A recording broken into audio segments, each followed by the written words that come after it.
Okay, let me just do a quick video on calling out Prager University. Prager, shut the hell up. It's like if you're not going to actually seek out somebody that can go toe to toe with you on this subject, it's like, why even mention it? I'm so sick and tired of you fucking darn going Republicans over there sending out your token mammies and coons that are fortunate enough to have a little bit of a decent income. You done got your six-figure darn going payout over there from darn going Prager. And all of a sudden, now you want to throw everybody else underneath the bus and want to go and interview people on the street talking about how reparations and shit is not needed. Just because you made it into the 1%. Just because you want to darn gonna say, well, you got pulled up by your bootstraps, just that and the third. Not even realizing, even in your situation, you, unbeknownst to yourself, are still at a darn gone detriment. Because come Mad Day, they can still toss you to the side like they still did Stacey Trash and Amatosis, a.k.a. Stacey Dash and Omarosa, honey. They, with them being millionaires and high earners, they still was tossed to the side when shit darn going didn't work right. So just because it didn't darn going get to you yet, don't mean that it can't. And then my thing is this. Once again, reparations is far more than just payments. Yes, one huge component of it, people tend to overlook that, yeah, payment is due and payment need to be distributed. I came out with a whole reparations video talking about how it should be distributed, what should be the amount, and etc. I still stand on the fact that reparations should be $6 trillion and $5 trillion of that should go towards economic restitution. Economic restitution means making sure we have our own neighborhoods established, not the ones that they call us having, the hoods.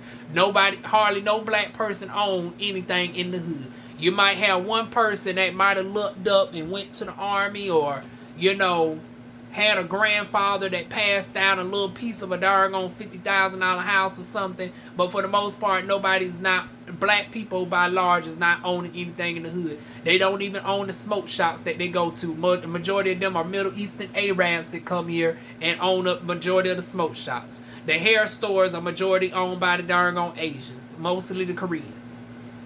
So tell me what part of the hood does doggone black folks really own, honey? And hell, they don't even really own the darn gone block, because when you go to the head chain of who's darn gone distributing the drugs, it's usually the darn gone Mexican or Colombian drug cartel or the darn gone Italian mafia. So even the darn gone middleman pushing weight on the street don't really mount up to a hill of beans. So even in the drug trafficking sense, black folks don't even own that. Not that that would even be a proud thing to own. That's quite despicable, but sick. But just to prove the point, black people don't own anything by large. And it was done by systematic design. And the fact that y'all constantly overlook that and then say, oh, well, slavery was so long ago, the white people shouldn't have to pay for stuff that darn going black people endured before they was even born, and not all white people own slaves. I came up with the perfect rebuttal to that. Well, none of y'all that was alive today did anything to the Native Americans, yet somehow y'all managed to give consistent payments to a lot of them.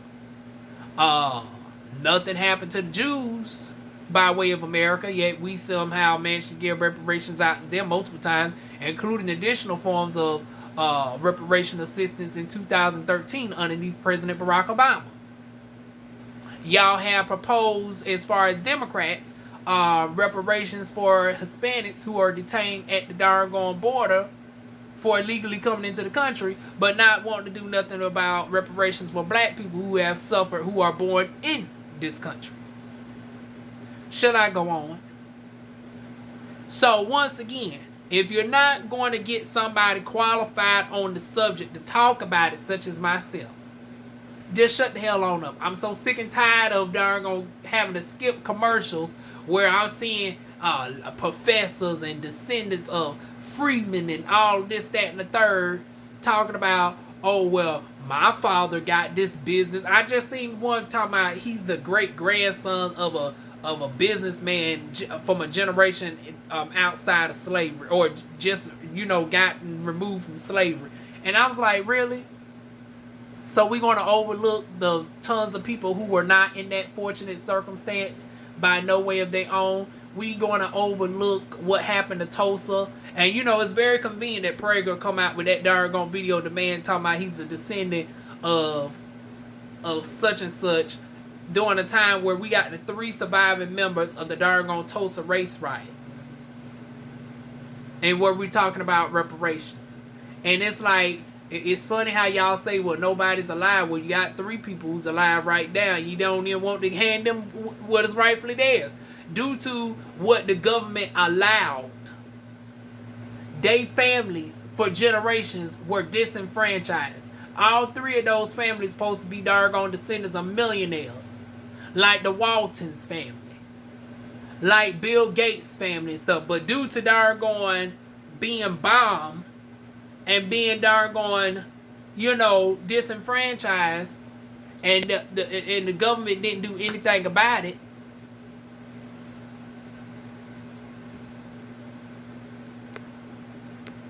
Oh, I'm so tired of these fucking phone calls interrupting my doggone flow, y'all.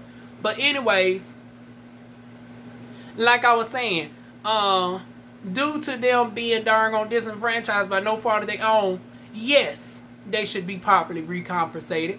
I believe in specific cases like that, especially when it comes to areas such as Seneca Falls and all of that, which has been changed into other modern day places.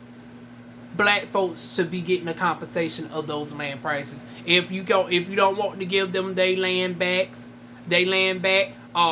offer the financial payout of what that land is of the day, and let black people have their own lands where we can because we don't need Seneca Falls back again.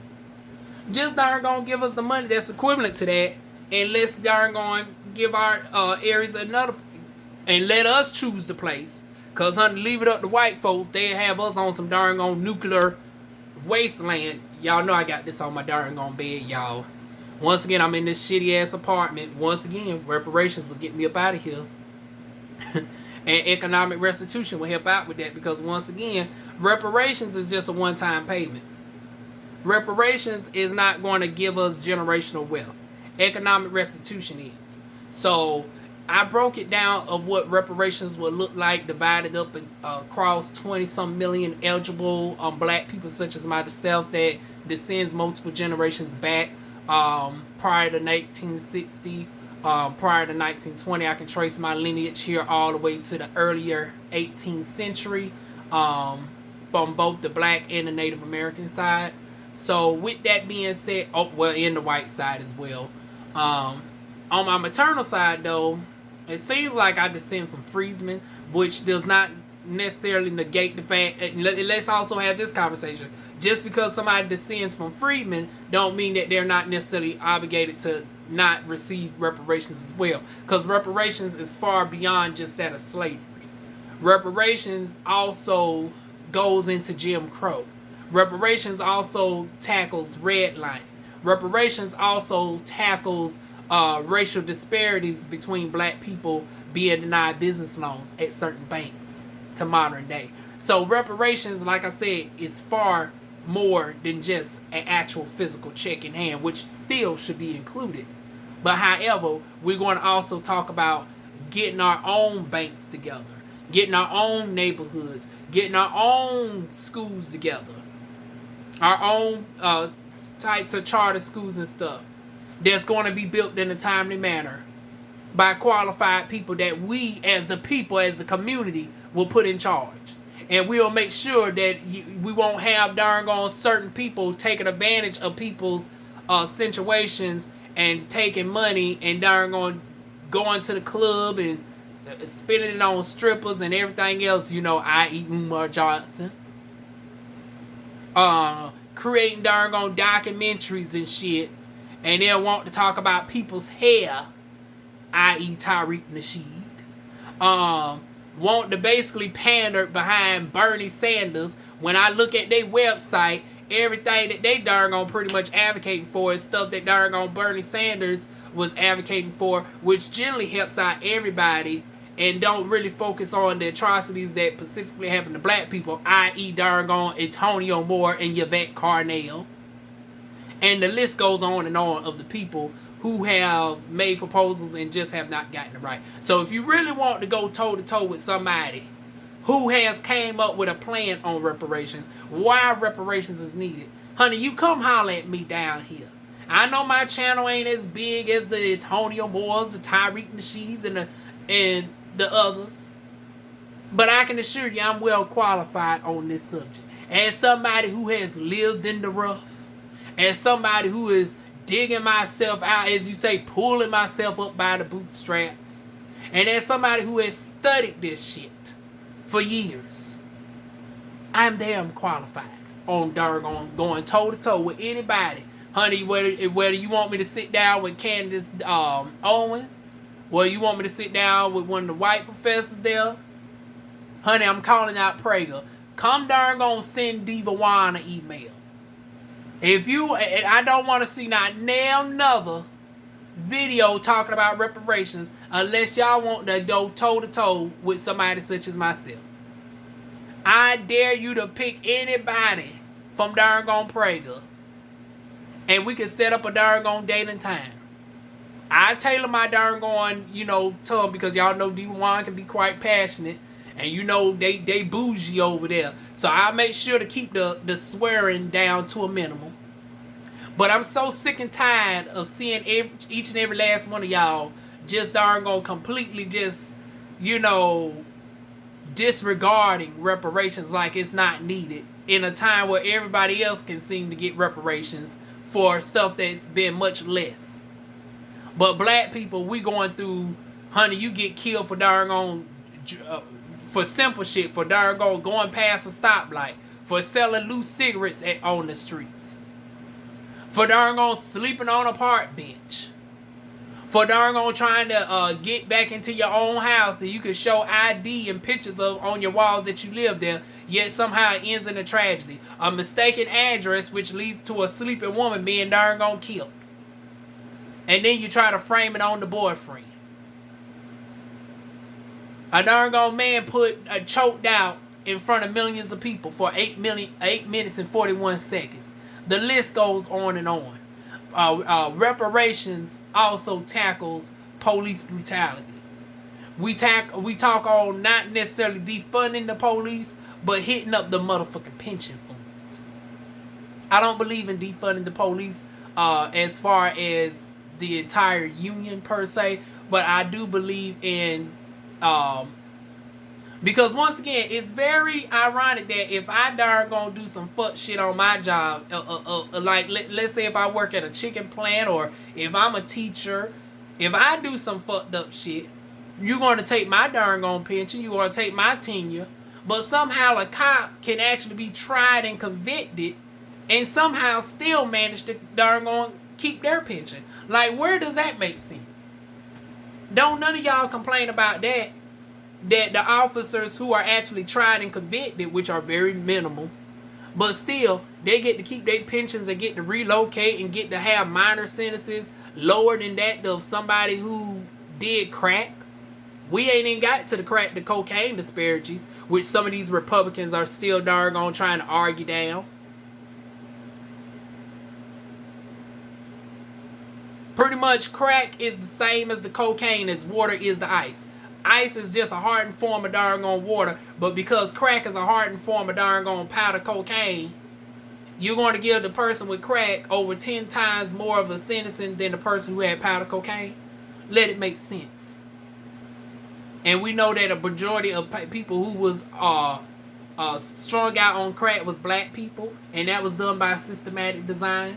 And you don't think reparations should be done for that? That was the 1980s. So once again, reparations is not just darn slavery. Reparations go into what happened after slavery as well. Where the first time black people pulled themselves up by the bootstraps and we had our own banking systems and our own communities, and we massed up a modern day equivalent to several trillions of dollars, and that got stolen from us. So that alone needs to be doggone reparations compensation right there. And unfortunately, we might not be able to relocate those specific families, which is why I say as a substitute, we need to have trillions of dollars put in towards FDIC insured black run, black dominantly owned banks that are going to be targeted towards providing business grants and stuff to black businesses and people. Just like darn on Native Americans can pull for their own funds to set up businesses and stuff. Just like foreigners can have their susus and stuff to help pull their funds together. For Middle Easters can come up in here and get a store in the hood faster than a black person who lived in that area all their lives. Honey, we need to be able to get some funds and stuff too from our fellow communities. So that's where their reparations come in. Once again, it goes far beyond just sending a check. It's about sending a check and then creating a system of that way the check just don't go back out towards outside sources. Because if you just send it, because I see so many people just say cut the check, cut the check, cut the check, which is bullshit. Because if you cut the check without a darn going system in place for the money to keep circulating back into our own communities, it just goes quickly out. Because reparations, I broke down the number, the most purest of black Americans that can trace their lineage all the way back to the 1800s is not going to get paid out no more than like $20,000. $20,000 seems like a large chunk of money, but it's really not in the grand scheme of things.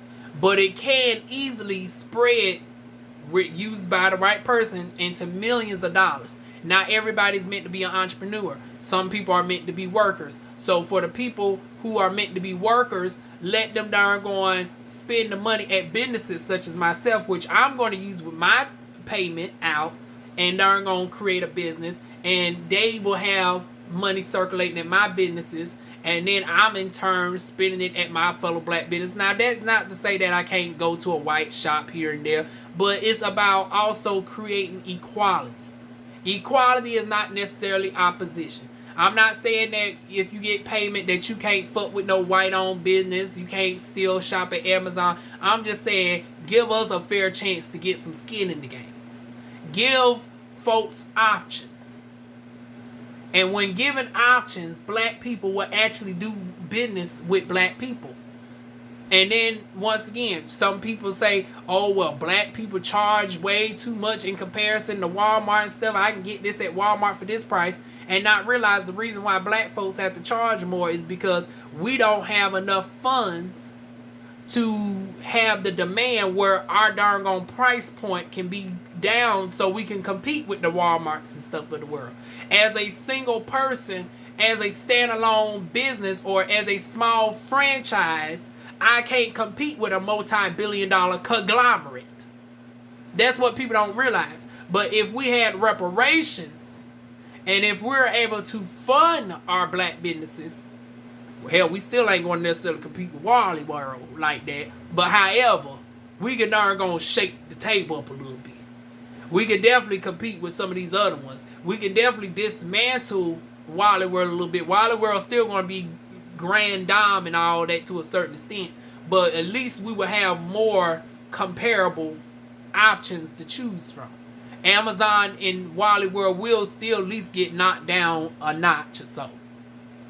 So that's all I'm saying. Give us the opportunity to have our own black banks. Give us the opportunity to, have our own schools where we can impose curriculums and stuff such as critical race theories and stuff. It's a shame that people learn about Martin Luther King to a certain extent because they water down Martin Luther King.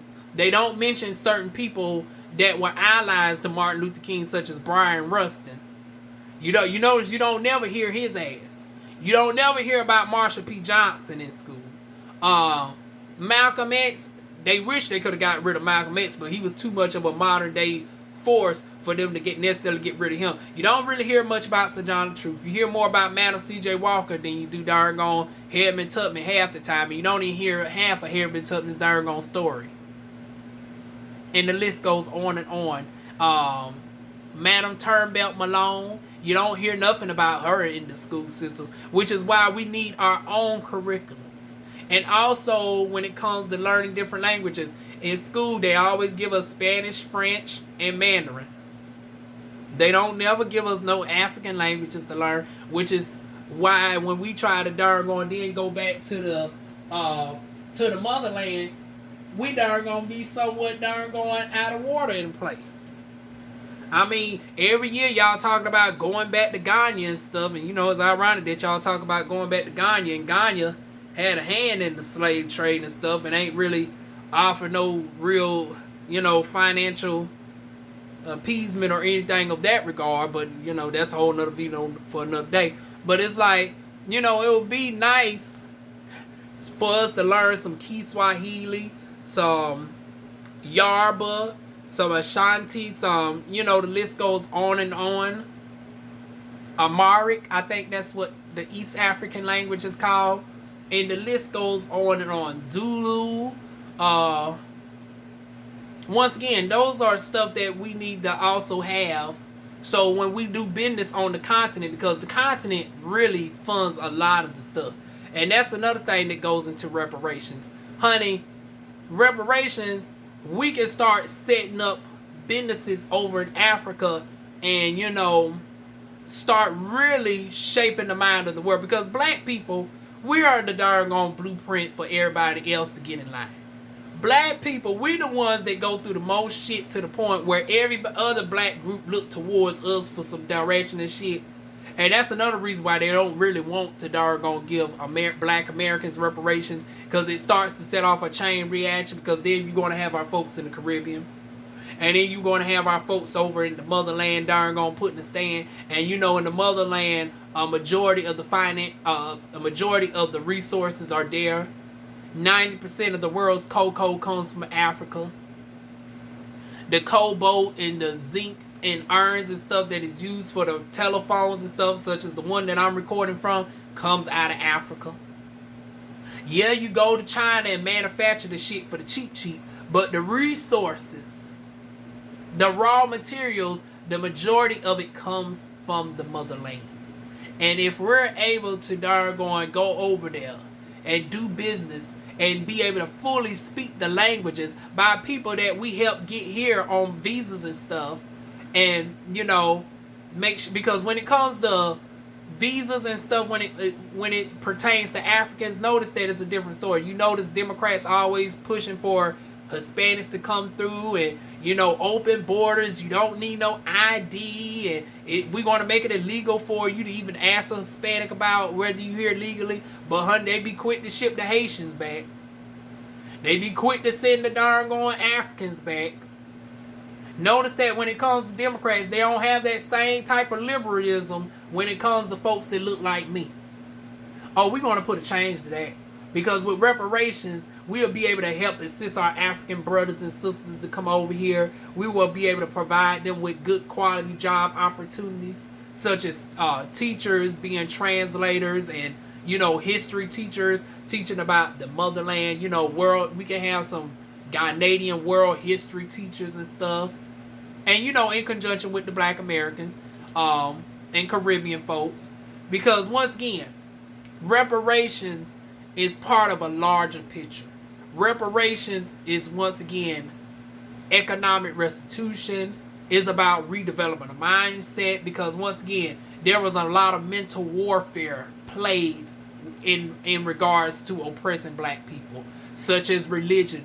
We were forced to adopt a religion that keeps us darn docile, in my humble opinion. And I'm not telling people to give up the Bible and stuff, but I think a lot of people should at least be enlightened on the situation of how they think in certain ways. Learn about why, you know, it's problematic to say just turn the other cheek and, oh, we're going to give it up to God in the sky, but they overlook the darn verse that, you know, prayer without works is dead. They don't never mention that, though.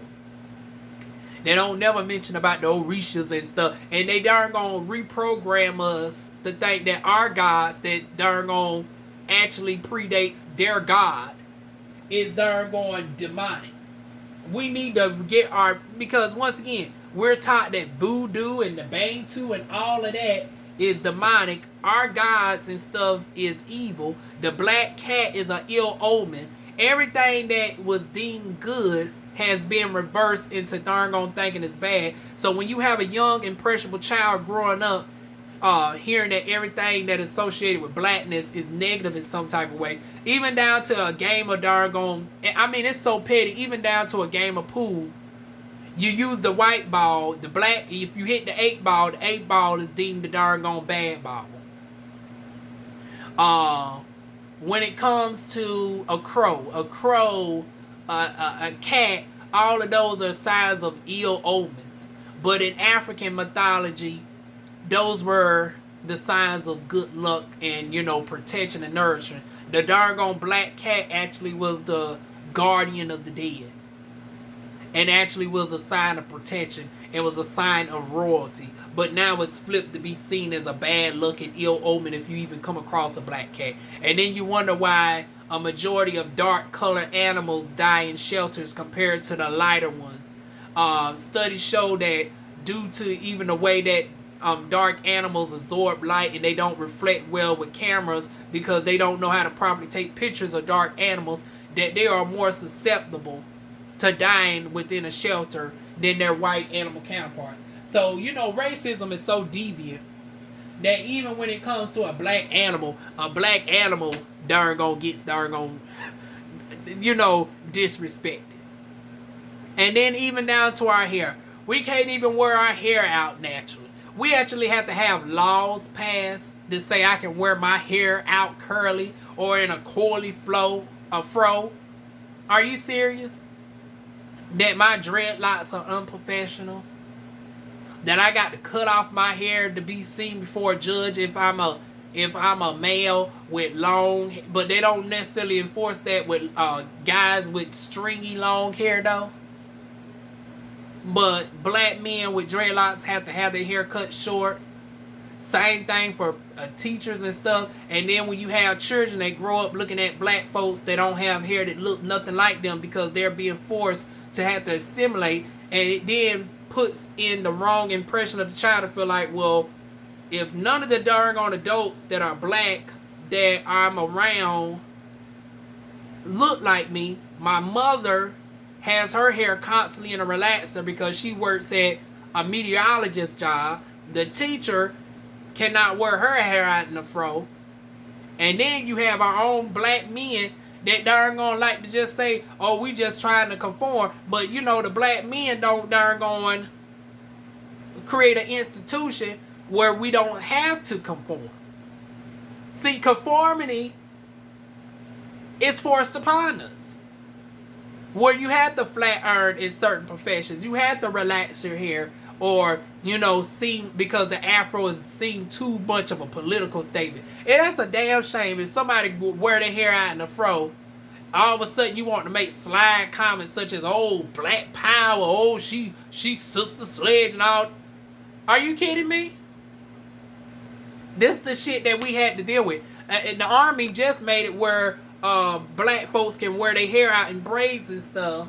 Because even down to when we had our hair in protective styles, that still made it where we could wear the headgear and stuff. Because I understand that, you know, if you are in a profession where you got to have your hair restrained, okay, you just can't have your hair out in a big fro if you working in the field or something, or, you know, in the army. But it's like, if you want to nitpick to the point where you saying because my hair is black and it's thick, that because it's not aesthetically thin and uniform compared to a white person, then I got to cut my hair. And that's why a lot of black women have to cut their hair short or relax and all that. That, once again, is a form of oppression. And then, once again, when young girls grow up and see this, they feel like they got to have no choice. And then they don't get no help from their black male allies. I mean, their black male counterparts. Because, hell, it ain't no ally about this situation when you sitting up here talking shit about black women wearing, as you would call, the bang-yang. The bang-yang. Oh. You want to have black men who are millionaires. And that's the thing. You have black men who ain't worth shit, that darn gone just got out of jail, that ain't worth a damn. And then you have successful black millionaires. And then they all have the same mindset. Instead of darn going creating an institution where black women can darn going showcase their luscious crowns, and if they still want to wear straight hair from time to time, they will have the choice and not feel obligated or forced to do so. But see, this is what darn going systematic oppression does. It creates all types of division between us as well. You have black men of all different backgrounds want to be Mac Daddy pimps, want to be darn going pastors, want to be darn going school teachers and kid psychiatrists talk shit about their female counterparts. And then you have the vice versa. Then you have the over feministic darn gone black women. Then you have the team dark skins versus the team light skins, and the curly hair girls versus the kinky hair girls. This is why there needs to be a whole reprogramming, and it starts from childhood on up. We need to have classes, and when we incorporate cosmetology in our schools, we need to be able to teach about ethnic hair, which you're not always learning when you go to Aveda, Paul Mitchell, in your regular community colleges or private colleges. They teach you about, they teach you about how to do the Marcel curls and whatnot, and they'll teach you about how to do the roller sets. They'll teach you about flat irons and stuff, but they don't really teach you about properly caring for very textured hair, curly hair. And then, they don't really talk about natural products like that. They try to give you generic products. They try to push, the Diva curls upon you, and we see what Diva curl is doing to folks, including white people with curly hair falling out, thinning, and everything else, affecting your health internally. So that's why reparations is needed. Reparations is needed to darn gonna educate us about the beauty of our hair, the science of our hair, about, whether you're light skin or dark skin, it does not matter. Once again, there needs to be some psychology courses in our schools as well. Not just the math and the science, but financial literacy needs to be taught as well. We're not taught growing up about the importance of a credit score. When you in the hood, you ain't taught about you need to maintain 700 and above credit score. We always brought up on the fantasy of, you need to go and aspire to be a basketball player or a football player if you're a guy. If you're a female, it's a little bit more pushed towards, you become a doctor or something like that. But some people want to be singers and entertainers, and even with that, honey, your most successful singers and entertainers financially actually diversified and got multiple streams of income. Look at Candy Burris, look at Beyonce, look at Jay-Z, look at Little Romeo's father, Master P. They've invested and split their money up into different ways in companies.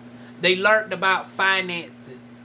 The folks that are just relying on, just being out there and touring, all of that, when the doggone pandemic hit, look what they had to resort to. Some people that you wouldn't think had to resort to going to OnlyFans went to OnlyFans. Which is why in our schools, we need to be able to teach about financial literacies and stuff as well. And we need to learn about African languages so we can do business over there on the continent. And then get our African brothers over here, teach us the languages and the cultures and stuff. There needs to be communications between black people across the world. And all of that comes into play with darn setting up reparations for black indigenous Americans here. That will all play a part in connecting black people together here, and then starting to spread ourselves worldwide. And then we can become our own independent power. And with that, we can darn provide financial assistance for our black folks that are down and out without having to go, quote unquote, to the welfare, the government welfare. See, Democrats want to keep us perpetually dependent, and Republicans just want to keep us darn just in a state of detriment. Neither side is for us. Which is why you see a lot of black people becoming independent. A lot of black folks during this last election season went to voting independent. Because independence is the way to go. Just like we need our darn independence. And then it got so sad to the point where our own version of Independence Day, Juneteenth, y'all had some shit to say about that. It's like, if you don't want to celebrate Juneteenth, that's fine. But for you to sit up here and bitch and complain and darn going advocate against a Juneteenth and talking about, well, you are American and you going to be celebrating July 4th, even though during July 4th, 1776, you would have been more likely a darn old slave on somebody's plantation. By all means, have at it if you want to celebrate July 4th. But do not darn fix your darn funky darn looking mouth. The darn talk about the people who celebrate Independence Day on Juneteenth, who are of the African diaspora. And that's all I got to say on that. So once again, if you don't have anything nice to say, don't say it at all. If you don't want the darn go toe to toe with somebody like me, I don't want to see not nail another motherfucking darn commercial, no special or anything, unless you want to set up a time the darn go toe to toe with me. So this is my first and last video educating y'all on this darn situation. Now I'm going to do more in general, but specifically calling out Prager. This going to be the first and last time I'm going to address these motherfuckers, unless they going to finally darn sit down with your girl. Because like I said, if you want to be intentionally ignorant, that's fine. If you want to give up your reparations payments whenever the time comes, by all means have at it.